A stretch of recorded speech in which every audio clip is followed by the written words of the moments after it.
विश्वरत्न परमपूज्य डॉक्टर बाबासाहेब आंबेडकर, छत्रपती शिवाजी महाराज, छत्रपती शाहू महाराज, अण्णाभाऊ साठे, सावित्रीबाई फुले आणि सर्व महापुरुषांना माझे प्रथमतः अभिवादन। आज या ठिकाणी माझा जो सत्काराचा किंवा स्वागत करण्याचा जो आपण सर्वांनी कार्यक्रम घेतला, असे आपण सर्व कामगार वर्ग या ठिकाणी उपस्थित, गावचे सरपंच, कार्यक्रमाचे अध्यक्ष माननीय पोलीस पाटील साहेब सुद्धा, प्रमुख पाहुणे आणि आमचे मित्र गोपनारायण साहेब आणि सेवानिवृत्त कामगार अधिकारी शिरसाट साहेब, तसेच माझे सहकारी ज्यांनी हा तुमचा प्रश्न माझ्यापर्यंत आणला, तसे आमचे रवींद्र चोटमल, या सर्वांना माझा नमस्कार, जय भीम।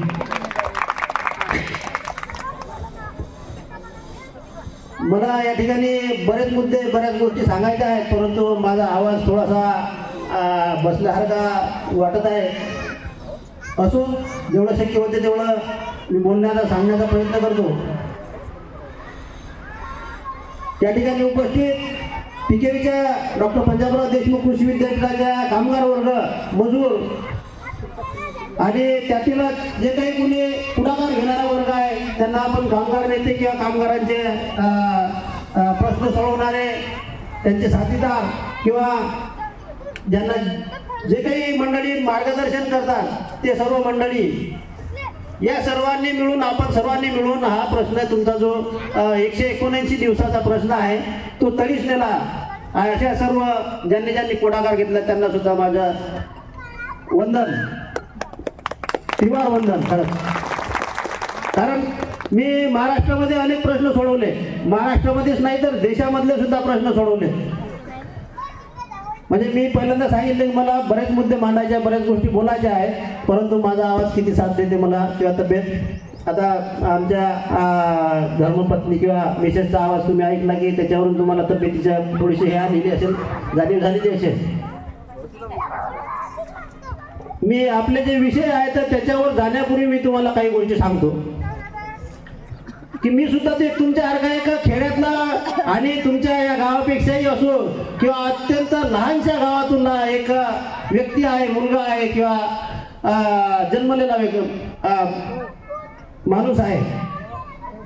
ज्या गावामध्ये तुम्ही राहता अशाच गावाचा मी सुद्धा आहे, परंतु मी जर म्हणजे तुमच्या गाव म्हणजे आपल्या या म्हणजे त्या जिल्ह्याचे, तालुक्याचे किंवा अख्ख्या महाराष्ट्राचे प्रश्न, देशाचे प्रश्न जर सोडू शकत असेल तर हे तुम्ही सुद्धा करू शकता। आणि मी जे केलं हे तुम्हाला सुद्धा करता येऊ शकते, याच्याकरिता मी हे पार्श्वभूमी सांगत आहे। त्याच्याकरिता म्हणजे तुम्ही करू शकता, म्हणजे कोणी महिला करू शकतात, कोणी पुरुष करू शकतात, कोणी येणाऱ्या पिढ्या करू शकतील, परंतु त्याकरिता त्या पद्धतीने जे काही असते पायाभरणी करणं ते गरजेचं असते। तुम्हाला आत्ताच आमच्या म्हणजे माझ्या मिसेसने तुम्हाला सांगितलं की मुलं शिकवा, मुलांना शिकवा, म्हणजे तुम्ही शिकला नाही त्याचा अर्थ म्हणजे मुलांना शिकवा जरी सांगितलं असं, तुम्ही त्या काळात जर तुम्ही जर शिकल्या असता, तुमच्यासाठी प्रौढ शिक्षण होतं, तुमच्यासाठी आता सुद्धा शासनाने एक योजना आणली, कुठेतरी स्वयंसेवक ठेवण्याचं, त्यांना काहीतरी 1000 रुपये मानधन देण्याचं आणि त्यांच्या माध्यमातून तुम्हाला शिक्षण देण्याचे शासनाचे हे आहे, सध्या प्रक्रिया सुरू आहे। आपण ज्या शाळेमध्ये आहोत या शाळेचेच कर्मचारी वर्ग तुम्हाला शिकवण्यासाठी पुढाकार घेत आहेत, मात्र तुम्ही ते शिक्षण घेण्यासाठी पुढाकार घेत नसाल तर हे मात्र तुमची म्हणजे मी ज्या पद्धतीनं काम केलं, लहानाचा मोठा झालो किंवा याच्यापेक्षाही काय माझं वयानं मोठा होणं असं, कर्तृत्वानं मोठं होणं असो, हे सुद्धा तुम्हाला प्रत्येक वेळेला संधी मिळालेल्या आहेत, परंतु त्या संधीचं तोंड तुम्ही सोडून केलं नाही आहे। लाईन गेली।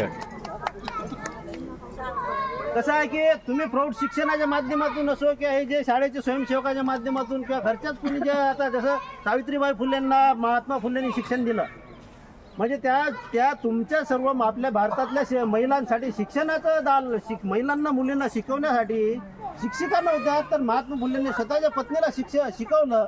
जे काही शिक्षणाचे आहेत, बाराखडी असोत, क का की असोत किंवा अक्षर अंक गणित असोत, हे महात्मा फुलेंनी स्वतःच्या पत्नीला शिकवलं आणि त्यांना मग तुम्हाला शिकवायला लावलं, म्हणजे त्या काळच्या महिलांना समजा 5 मुलींची शाळा किंवा त्यावेळी पुण्याला भिडेवाड्यात शाळा काढली, तर ह्या गोष्टी जर त्या महात्मा फुलेंच्या पत्नी किंवा वयस्कर किंवा ती साडी नेसून त्यांच्या अंगावर शेण फेकणं, म्हणजे त्यांनी त्या वयात त्यांनी शिक्षण घेतलं. तुम्हाला तुमच्या कोणतंही जे असेल, तुम्ही किती वर्षाचा हा भाग वेगळा, परंतु तुम्हाला कोणत्याही वयामध्ये शिक्षण घेता येऊ शकते.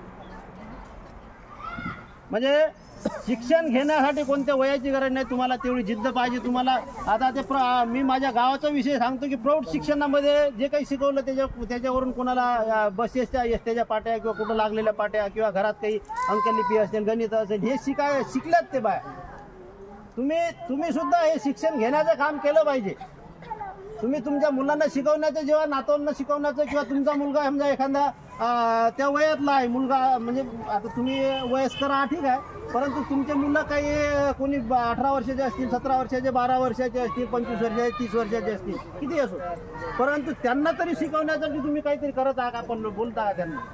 म्हणजे ज्यांना ती शिक्षणाची संधी म्हणजे आहे सध्या त्याच्या वयानुसार त्यांच्या. मी माझ्या शाळेतल्या मुलाला, एक मुलगा असा आहे की त्याला ते एक तर तो पहिल्यांदा समजा शाळेत आला, गरीब घरचा, त्याला ते शिकायचं म्हणजे जे शिकवतात शिक्षक, जे मुलं बरेच दिवसाची शाळेत आहेत, समजा पहिल्या वर्गाचा विषय, परंतु आजकाल नर्सरीपासून शिक्षणाचं हे सुरुवात झालेली आहे. म्हणजे मुलं टाकतात शाळेत, त्याच्यामुळे बाकीचे मुलं नर्सरीपासून आलेत आणि तो डायरेक्ट पहिलीत आला. तर त्याला मी बसून सांगितलं की तुला मोबाईलचा आवड आहे ना रे म्हटलं. ते म्हणे हो, मी पाहत असतो काहीतरी. त्याला मोबाईलमधलं जास्त समजत नसेल, परंतु तो पाहण्याची आवड आहे त्याला. मी त्याला त्या मोबाईलवरती काकीची ABCD 1 2 3 4 कसं पाहायचं, कसं टाकायचं, त्याच्यावरती बोलून पण आहे. 1 म्हटलं की ABCD म्हटलं की ते येते. म्हणजे प्रत्येकाला